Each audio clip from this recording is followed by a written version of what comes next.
leg stretching routine.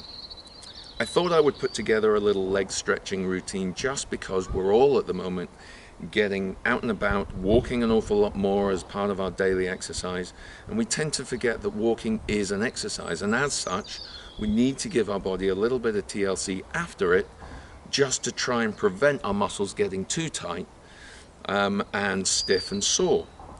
So the issue with that is that these muscles in our legs are big, powerful muscles. A lot of them come up and attach onto the pelvis, and of course our spine sits on top of that. So if these get tight, then it pulls our pelvis around, and if that happens, then it starts to impact on our spine as well. So trying to loosen these muscles off whenever possible is essential. So when I'm stretching my legs, I tend to think of my legs in terms of compartments. So we have the upper front portion, which is your hip flexors. We have the quads or the thighs. We have calves, we have hamstrings, and we have glutes. And I try and stretch all 5 sections when I'm doing a leg stretching routine. So if we start with our hip flexors are a lunge stretch really. So we can either do that stretch keeping our knee off the floor. So we're going to bring our legs like this, drop down, and then the important thing here is to be able to see your toes over your knee. What we don't want to happen is that, because the knee is coming over the toes and the shearing pressure on your knee is just too much, and you're going to overload that knee. So make sure you bring your front foot far enough forward.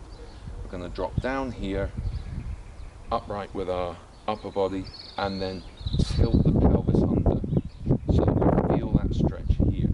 If you really want to push it, then you can bring this arm up and stretch back at the same time, and that really gives you a good stretch.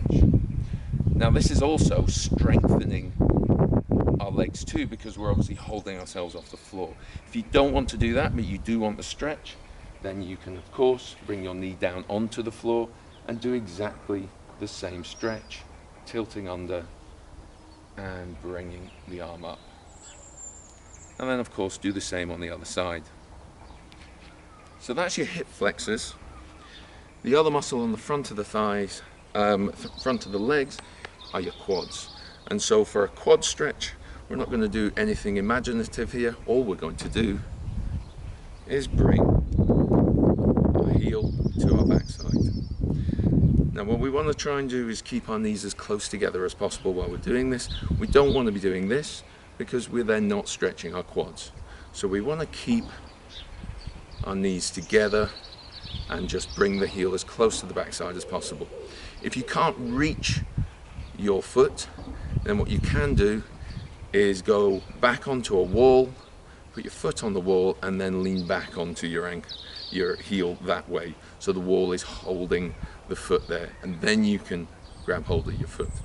Also, because it's a one leg standing stretch, if you are slightly challenged with balance, do it near a wall so you can hold on to something, or a chair. This isn't a balance stretch particularly, it's a quad stretch. So that's your quads. Hamstrings. Hamstrings, there is a separate video for this stretch, but just to quickly run through it, hamstrings are obviously running down the back of your thigh here, and all I'm going to do, if I'm stretching my right hamstring here, I'm going to keep that leg straight, I'm going to bend and sit back on the left leg, and then I'm just going to lean forward, putting my hands on either the bent leg or the straight leg, just to support that lower back. I tend to keep it on the straight leg, just so that I can keep that leg straight, because as soon as we bend that, it takes all the pressure out of the hamstring. Now if you can't straighten the leg, then of course you can have a slight bend in there, just so that we don't overload the hamstring. The other way of doing that is just to bring yourself up a little bit, because the further down you get, the more of a stretch you get. So that's hamstrings. Calves. Really, what we want to do is stretch through here. Now we can either do it against a wall, so if we've got a wall here, which obviously I don't, or a step, then you can put your foot on it and then lean into the foot. You get a little bit of a stretch by bringing the toes up, but not too much. Also in this position, you can just lean forward like that and you'll feel a little bit of a stretch here. Another one you can do is come down here and lean forward, and again you'll feel that stretch through here. Finally, what we want to do is the gluteal muscles, and I would always use either swan pose or pigeon pose depending on whether you do yoga or body balance.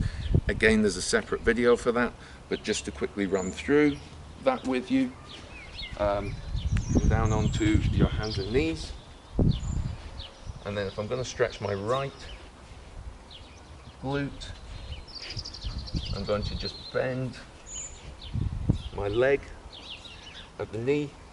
I'm going to make sure that my foot is flexed just to help not overload my knee and overload my ankle. I'm going to straighten the back leg, the left leg, and then all I'm going to do either is stay here and hunker down so that the heel of my right foot is touching the left side of my pelvis, or if I'm feeling a bit more flexible, then I can come further down to here.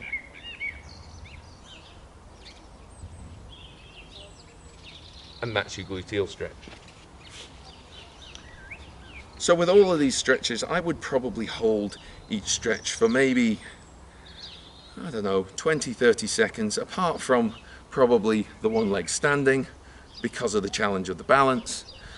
So if you can hold it for 20-30 seconds, fantastic. If you can only hold it for 10 or 15, then by all means do it that way instead, and maybe do it right side, left side, right side, left side, so that you're doubling up a little bit on that stretch. So that's just a little leg stretching routine for you while you're out and about walking. It would work equally well if you have just come in after having a bike ride.